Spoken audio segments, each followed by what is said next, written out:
chubby old dipstick who drove us to Hog Pen High couldn't have cared less.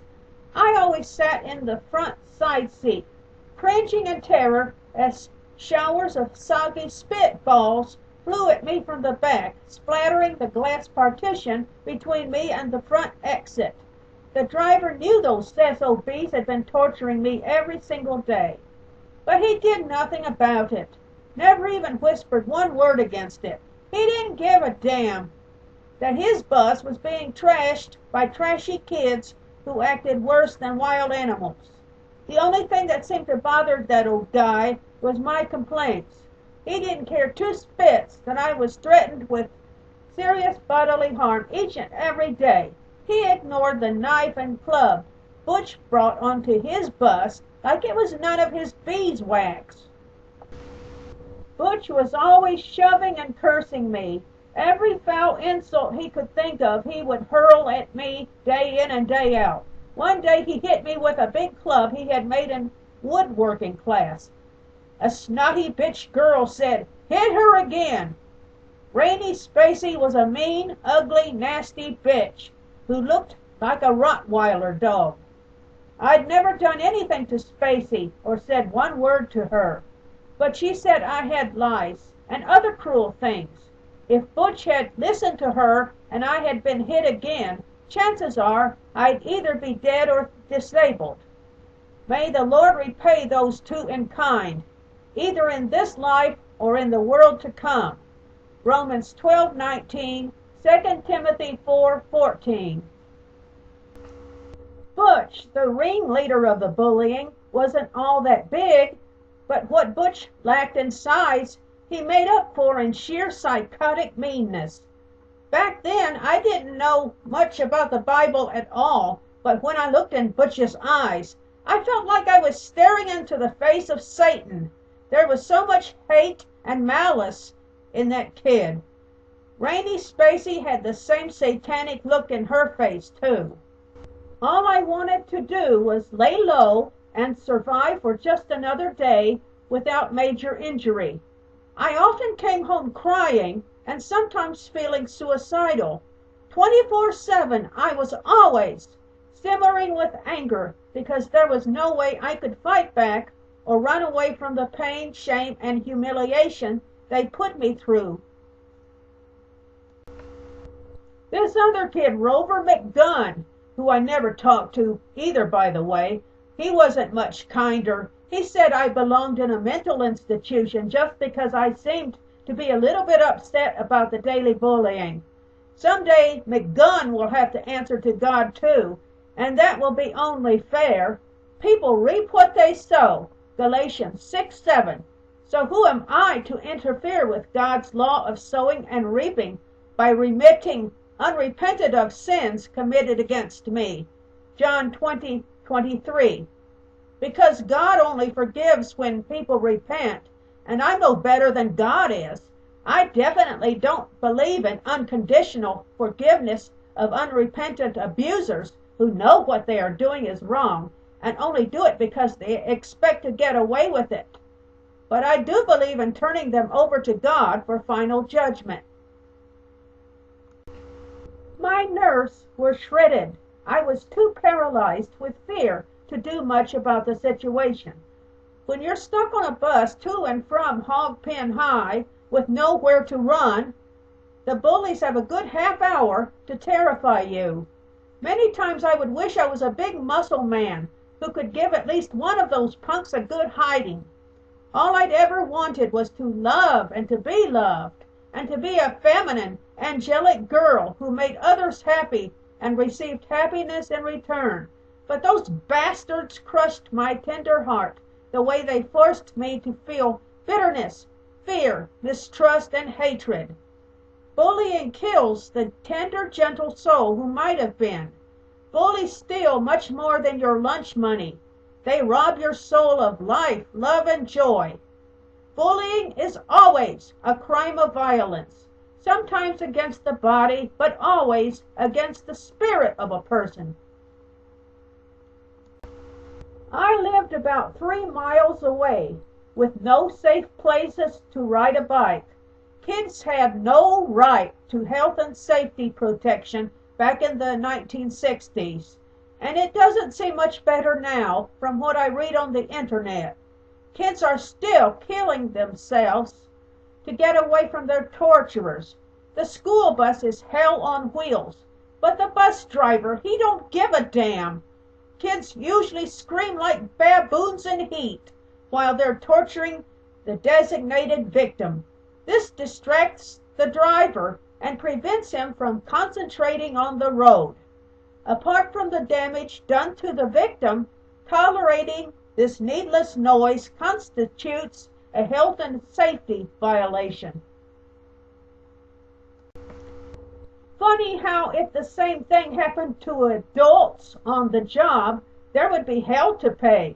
If some secretary had her chair booby-trapped every single day, or was threatened with knives or clubs, she would press charges against the assailant, which would be taken seriously in a court of law. How many bully-enabling teachers who ignored my suffering and blamed me for it would have graciously taken the kind of insults I was subjected to day in and day out. It would have been beneath their dignity to suffer what I went through even for 5 minutes. It's been half a century since I went through all that crap. And since then, we have seen enormous strides in the areas of medicine, space exploration, and computer science. But innocent kids are still suffering and dying just because nobody wants to get down to the nitty-gritty of tackling every school's dirty little secret.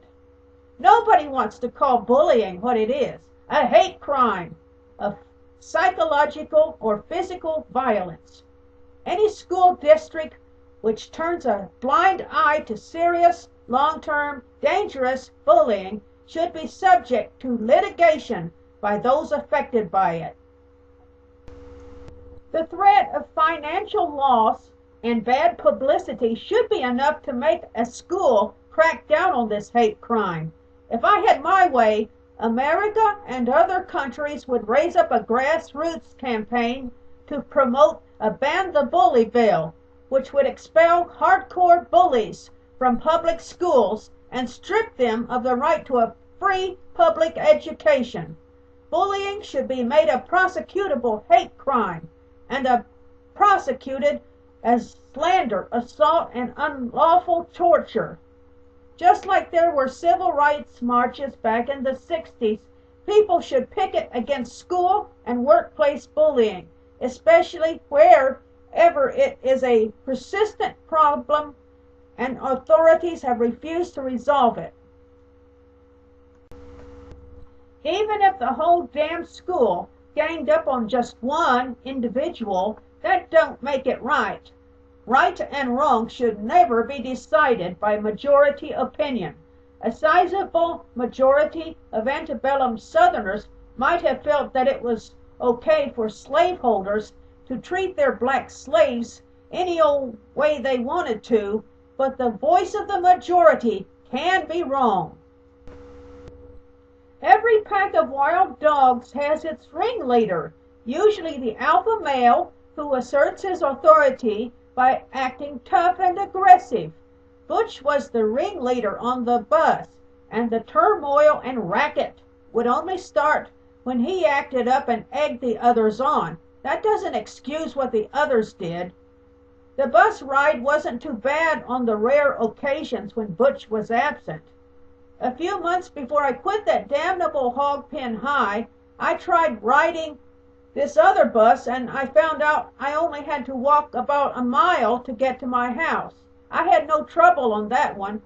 That proves conclusively that Butch must have been the one stirring up all the trouble on the first bus. But some kids don't have any choice. There is only one bus they can ride, the bus from hell.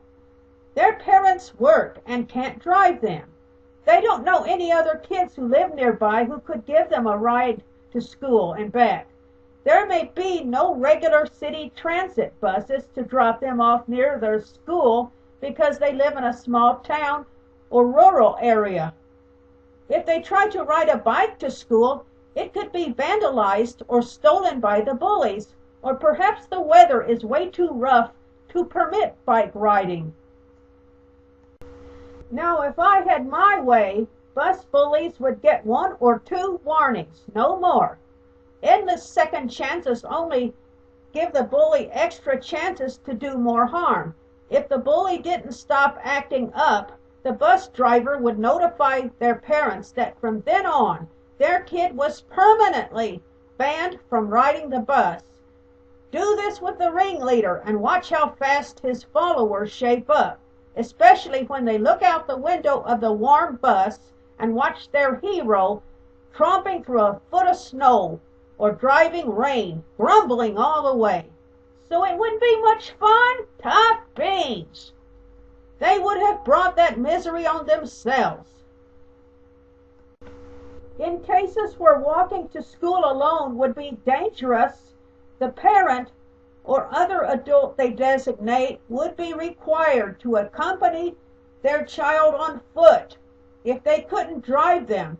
You just watch that parent's attitude about their kids' bullying behavior turn around once it costs them lost work time or money or even their job to get their bumped off the bus brat to school.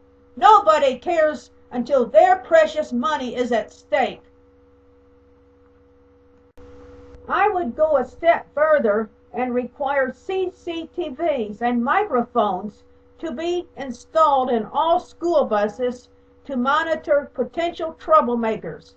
I'd recruit volunteer bus marshals to ride to and from school with the students, big, beefy drill sergeant types with handcuffs to restrain kids who are physically aggressive and threatening others. If someone started serious trouble on the bus marshal could first restrain the thug, then use his cell phone to call the cops who would meet the bus as a convenient stop. The troublemakers would be hauled off to juvenile court to face justice.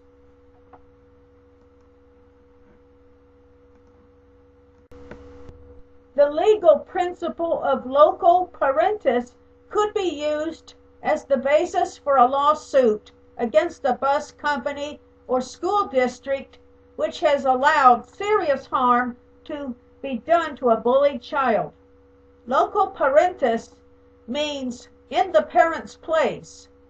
In the parent's place, the bus driver assumes responsibility for safely transporting your child to and from school.